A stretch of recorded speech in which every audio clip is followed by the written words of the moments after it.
Hi, so our first question, what inspired you to go into entrepreneurship, and when you decided you want to go into your own business, what made you pick shoemaking? What got me into entrepreneurship? I always had this sense to start up or do something for myself. Like, I know, like, education is just kind of the key to most things in our life, but I knew that I needed a backup plan for what I wanted to do. So I had always had this sense because my mom was an entrepreneur. She was into like her own business, so like I always had that mindset while growing up. And before I go, and what got me into shoes, I love shoes. So like shoes are like one of my favorite things, and I thought about, okay, if I'm going to go into something, I should do what I enjoy and I like and I have so much passion for. So shoes was like the next best thing for me. What challenges have you faced so far in this business of yours? Maybe I always believe that when you start up a business, you can't always have like success at the beginning because everything takes time, and I believe that the foundation is always good. So like basically, if I was going to have any weaknesses or challenges, it would be like getting a customer base and trying to convince people that you're actually legit and you're not trying to cheat them of their money, and maybe sometimes not being able to get the orders to customers at the time you have given them that their orders will be ready. So sometimes you get to push back and apologize, but nothing else. Although you face different challenges, you're still moving, you still keep pushing, you haven't given up. So what's giving you this drive? What stops you from giving up? Foundation is always the key. I know that just because I started up does not mean I should give up. Just because I can go days or weeks without having an order or not being able to have sales does not mean I won't have more in the future.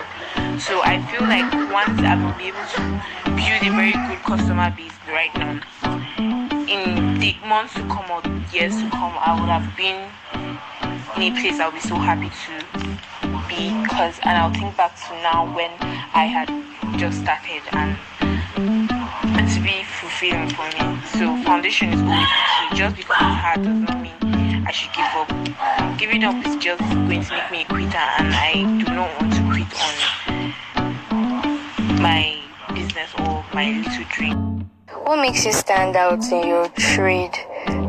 What's that unique thing about your business that's like very outstanding, and other people see it and they can distinguish your business from that of others around you?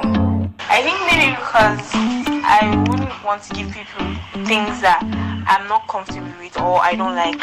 I would not want to sell out what I know I will not be happy with. So I try to get the best out of what I'm giving out to people, and like my service, I try to get the best. And with every step and every stage that I'm going through, I try to look for more and more and better things to give to my customers, because if I want a better customer base, I can't give people out what they will not be happy with. That's just sabotaging myself. So I try to find the best things at a very affordable price, just because everybody wants something good, and mostly in Nigeria everybody wants something good at a very low price. I know I can't sell some things at a very low price as everybody wants, but I try to make it as affordable as I can so that everybody can get what they want. So far as a shoemaker, what lesson have you learned from this trade, and what advice will you give to other people who would like to go into this trade too?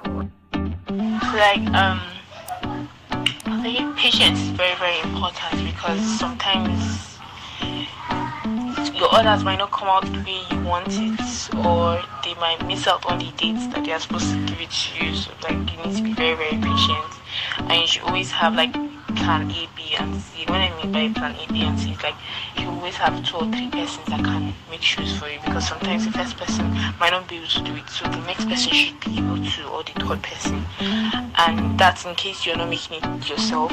And once you watch the process of people making shoes, you